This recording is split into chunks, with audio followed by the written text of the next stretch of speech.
بسم اللہ الرحمن الرحیم الحمد للہ والصلاة علی اہلہا ما بعد۔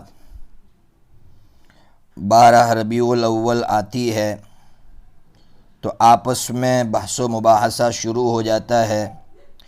بریلوی بھائی یہ کہتے ہیں کہ آپ لوگ میلاد نہیں مناتے ہیں، اس لیے آپ گستاخ ہیں۔ نوجوان اور طلبہ ہم سے پوچھتے ہیں کہ ان سے کس طرح بات کی جائے۔ دیکھیے، ہم اپنے ان بریلوی بھائیوں سے سب سے پہلے یہ پوچھیں گے کہ میلاد کا مطلب کیا ہے؟ کیا میلاد کا مطلب جھنڈے لے کر نکلنا ہے؟ کیا میلاد کا مطلب میوزک اور ڈانس ہے؟ کیا میلاد کا مطلب نمازیں چھوڑنا ہے؟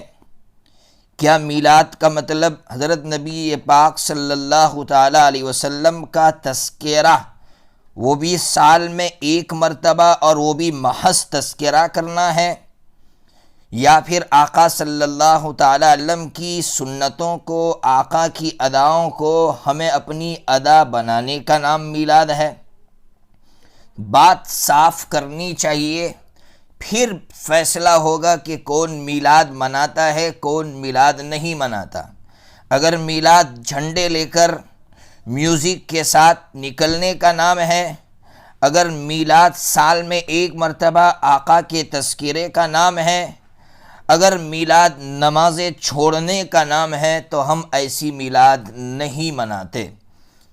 اب آئیے، آپ کہیں گے پھر آپ کیسی میلاد مناتے ہیں؟ ہم اسی طریقے سے میلاد مناتے ہیں جس طریقے سے صحابہ کرام نے منائی ہے۔ صحابہ کرام نے 2 طریقوں سے میلاد منائی ہے۔ نمبر 1، صحابہ کرام حضرت نبی پاک صلی اللہ تعالیٰ علیہ وسلم کا تذکرہ ہر لمحہ کرتے تھے، اٹھتے بیٹھتے کرتے تھے۔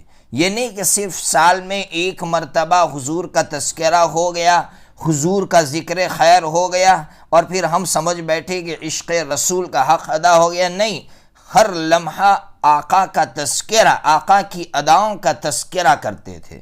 نمبر 2، آقا کی ایک ایک ادا کو وہ اپنی زندگی میں لانا چاہتے تھے تاکہ آقا کی سیرت کا جیتا جاگتا نمونہ بن جائے کہ وہ دنیا کے جس کونے میں جائے، دنیا والے ان کو دیکھ کر اسلام میں داخل ہو جائے۔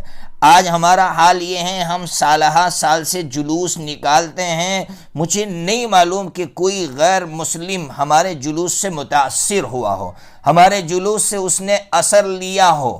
اور صحابہ کرام کوئی جلوس نہیں نکالتے تھے، وہ اپنی زندگیاں بنا کر نکلتے تھے، تو جس کونے میں جاتے تھے لوگ ان کو دیکھ کر ایمان میں داخل ہو جاتے تھے۔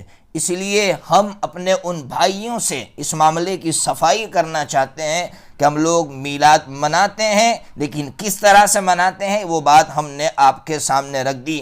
اللہ تبارک و تعالی ہمیں سچا عاشق رسول بنائے۔